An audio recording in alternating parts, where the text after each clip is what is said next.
ayat ke-28, ayat yang pertama.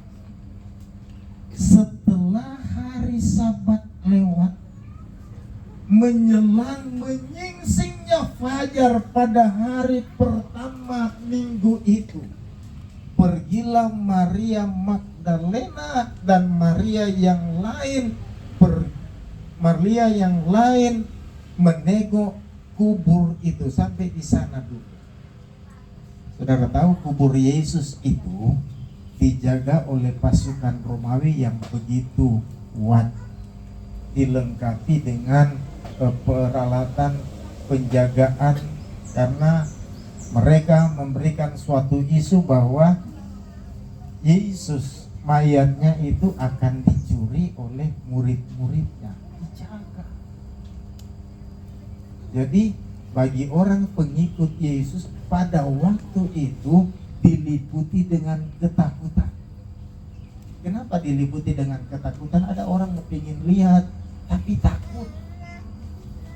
Tapi ayat ini, perempuan ini, kalau dalam ayat yang lain, pagi-pagi benar, masih subuh, masih gelap, mereka ingin pergi ke kubur, melihat kubur Yesus. Kita aja manusia seringkali takut. Kita nggak takut. Apalagi kalau ada orang yang meninggal. Kalau kita di kota besar begini nggak terlalu takut lah. Tapi kalau di kampung-kampung coba, kalau dia meninggal di kampung sebelah keluarga kita, lalu kita pulang melewati sesuatu yang tidak ada perkampungan, hutan itu, kita pulang takut. Kok enggak takut? Sekali ada teman saya, dia meninggal melahirkan. Jadi bayi juga meninggal di kandungan, ibu juga meninggal. Baru bilang, kalau ada yang meninggal begitu katanya nanti jadinya kuntilanak. Jadi orang mau keluar rumah juga takut. Saya berpikir, ini perempuan ini mereka pagi-pagi benar takut. Mungkin mereka nggak takut karena ada setan atau lain sebagainya, tapi takut kepada pasukan Romawi yang menjaga kubur Yesus. Tapi perhatikan ayat selanjutnya, dia bilang, maka terjadilah gempa bumi yang hebat, sebab seorang malaikat Tuhan turun dari langit dan datang ke batu itu dan menggulingkannya, lalu duduk di atasnya. Saya katakan bahwa ada satu peristiwa yang luar biasa yang terjadi di sana. Pada waktu Yesus bangkit, terjadi satu gempa bumi yang hebat. Saya pikir-pikir, kenapa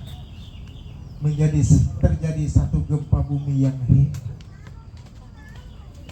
Ini maksudnya memberikan pelajaran dan pengajaran dalam hidup kita, bahwa Yesus mengerjakan sesuatu supaya setiap orang yang percaya kepadanya menikmati pertolongan Tuhan, menikmati pembelaan Tuhan.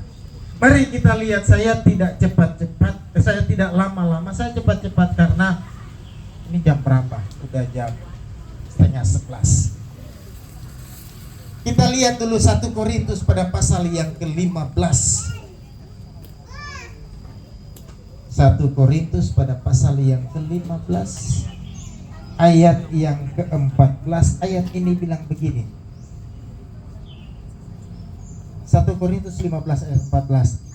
Tetapi andai kata Kristus tidak dibangkitkan, maka sia-sialah pemberitaan kami, dan sia-sialah juga kepercayaan.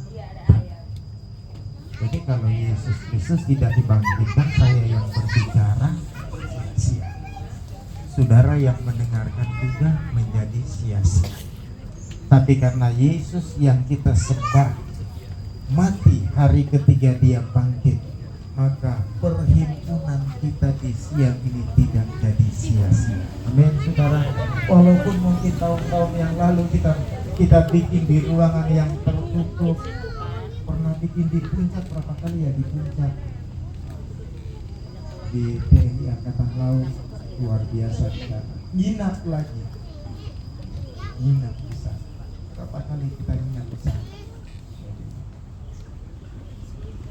Pak Joko kita nggak bakalan lupa memfasilitasi buat pasca yang ada di puncak. Tapi kita fasilitasi lagi mungkin di puncak. Ternyata di sini.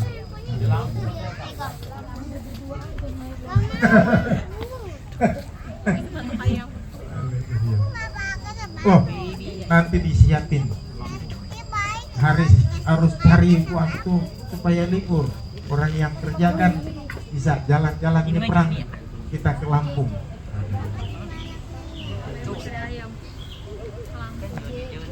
Jadi disiapin tempat oleh Pak Joko, berdoa supaya tahun-tahun ke depan kita bisa keluar daerah.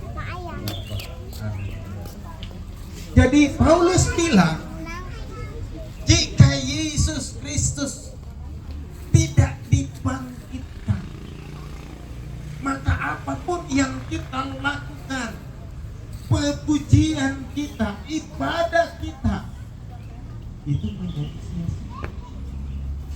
Tapi karena dia bangkit pada hari yang ketiga dan hari ini kita memperingati tentang Paskah, kebangkitan Yesus Kristus, maka segala jerih lelah, apa pengorbanan kita, sekali lagi saya mau katakan, tidak menjadi sia-sia. Amin, saudara. Itu sebabnya kan terjadi satu yang yang berhubungan dengan gempa bumi yang hebat, sehingga kebangkitan Yesus memberikan kemenangan dalam hidup kita. Mari kita lihat, ada beberapa ayat yang saya siapkan pada kesempatan saat ini. Kisah Rasul pada pasal yang ke-16. Kisah Rasul pada pasal yang ke-16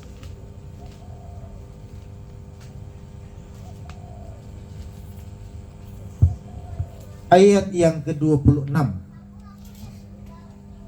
Kisah Rasul 16 ayat yang ke-26. Ada ayat ini bilang begini. Akan tetapi terjadilah gempa bumi yang hebat, sendi penjara itu goyah, dan seketika itu juga terbukalah semua pintu dan terlepas lagu mereka semua. Bisa bilang amin, saudara? Amin. Waktu ibadah di mana? Oh, ibadah di Papahani. Saya bersaksi, kan ada teman saya yang waktu kita sekolah Alkitab sama-sama, dia nggak bisa baca. Waktu kita